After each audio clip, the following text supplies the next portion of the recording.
संजीव झा, क्या मतलब आपस में घोषणा पत्र लीक कर रहे हो, पर्चा लीक हो रहा है क्या आप में कांग्रेस में? मुझे लगता है कि नकल करने की कोशिश की जा रही है। तो जब असली लोग आएंगे तो नकली लोगों की जरूरत नहीं है, नकलची की जरूरत नहीं है, मुझे ये लगता है। क्योंकि देखिए, भरोसा कैसे होगा? अगर आप राजस्थान में कर दिए होते, छत्तीसगढ़ में कर दिए होते तो भरोसा होता। अब जब हम गारंटी दे रहे हैं तो हमने दिल्ली में किया है, हम पंजाब में हमने किया है, तो गुजरात के लोगों का भरोसा होगा, पहली बात। दूसरी बात, मुझे लगता है अभी भारतीय जनता पार्टी प्रवक्ता को मैं सुन भी रहा था, 27 साल में जो गुजरात मॉडल ऑफ गवर्नेंस की बात हो रही है, आज ये कैसा मॉडल ऑफ गवर्नेंस है, जनता को जानना चाहिए। क्योंकि कांग्रेस केक वॉक देती रही, भारतीय जनता पार्टी जीती नहीं, कांग्रेस हारी।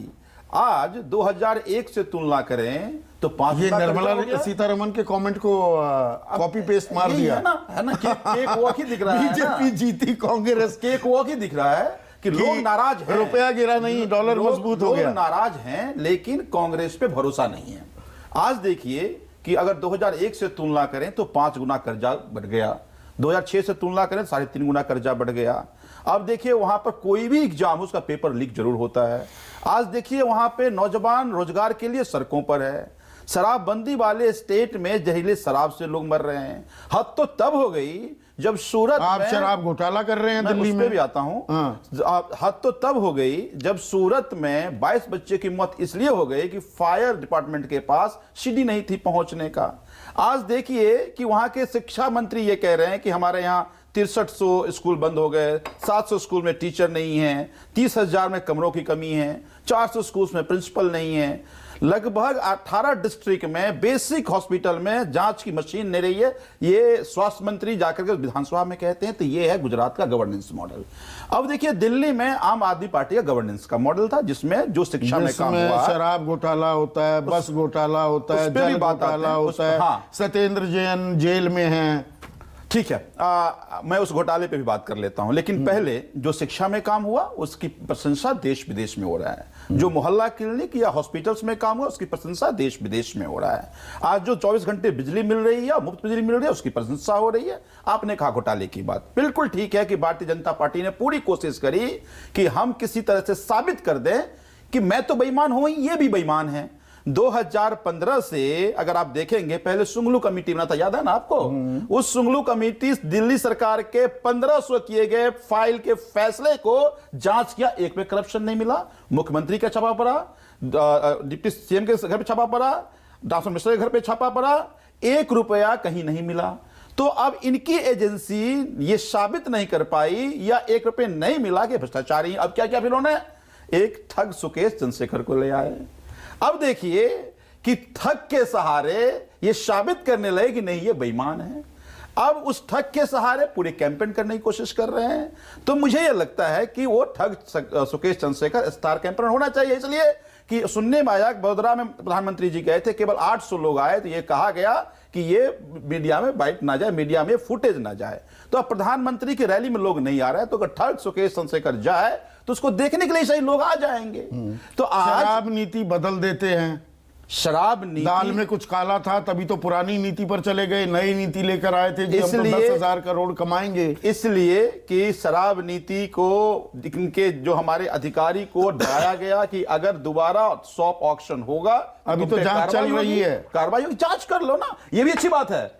संदीप विजय नायर जैसे जो आपके बहुत करीबी थे, मीडिया संभालते थे, अंदर खाने रणनीति बनाते थे, अभी पूछताछ में कमजोर कड़ी भी साबित हो सकती है। आप एक बार गूगल कीजिएगा, वर्ल्ड में रिकॉर्ड होगा कि एक आदमी की छापा मारने के लिए, एक आदमी की जांच करने के लिए 590 जगहों पर छापा मारा गया। गूगल कर लीजिए, आज तक नहीं देखेंगे आप।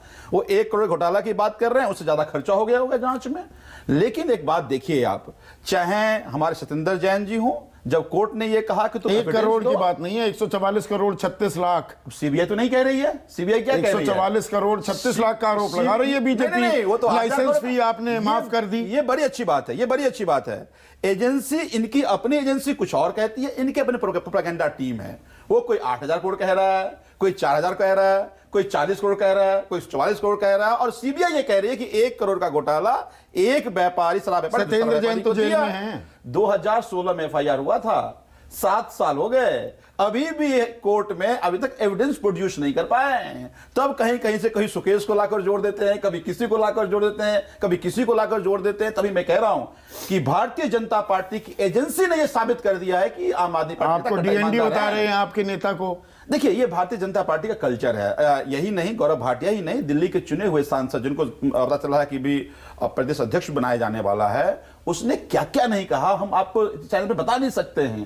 तो ये गाली गलौज करने वाले लोग, इस तरह की बातें करने वाले लोग, लेकिन मैं ये मानता हूं कि अरविंद केजरीवाल जो गाली देने से गुजरात की जनता को समाधान नहीं मिल जाएगा।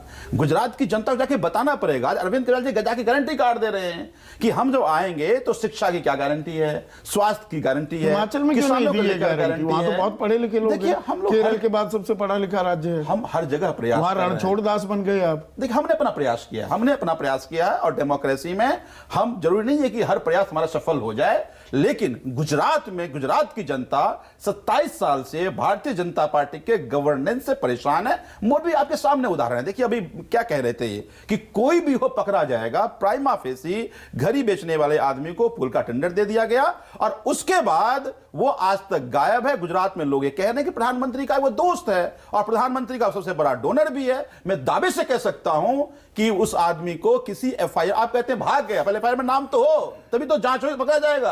एफआईआर में नाम नहीं है उसका।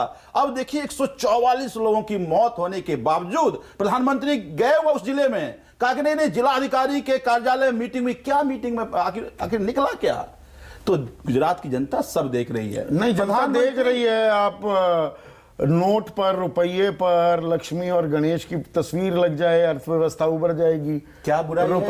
रुपया भी मजबूत हो जाएगा। क्या बुराई है इसमें? एक बात बताइए, हमने देखा 10 रुपए की IRS हैं, अरविंद के IRS रहे हैं, तो क्यों इंडियन रेवेन्यू सर्विस तो जो रेवेन्यू सर्विस में भगवान को नहीं मानता है क्या? अच्छा, वो देवी देवता को नहीं मानता है क्या? ये आस्था का विषय है। हाँ। देखिए, बहुत सारे प्रयास करने पड़ेंगे, लेकिन अगर मैं माँ लक्ष्मी को मानता हूं तो मैं मानता हूं कि माँ लक्ष्मी अगर मेरे घर में है तो धन आएगा। कभी हनुमान चालीसा पढ़ने लगते हैं, कभी दुर्गा माँ के भक्त बन जाते हैं, कभी लक्ष्मी जी भक्त बन नहीं जाते। जब सवाल पूछे तो हम बता देते हैं कि हाँ, मैं हनुमान जी को ही मानते हैं, हम देवी को ही मानते हैं। चूंकि हम सनातनी हैं तो हम देवी देवता को मानते हैं। इसमें क्या बुराई है? हमारे देवी देवता इसमें क्या बुराई है? बीजेपी कहती है हम ठेकेदारी कर रहे हैं। बीजेपी ठेकेदारी, उनकी ठेके। देखिए, एक बात समझ लीजिए आप, धर्म के नाम पर धंधा करने वाले लोग और धर्म के नाम पर आस्था, दोनों में फर्क है। हमने इनसे कहा, अच्छा, आपकी आस्था है, इनका धंधा है। हमने इनसे कहा ठीक है, मैं समझ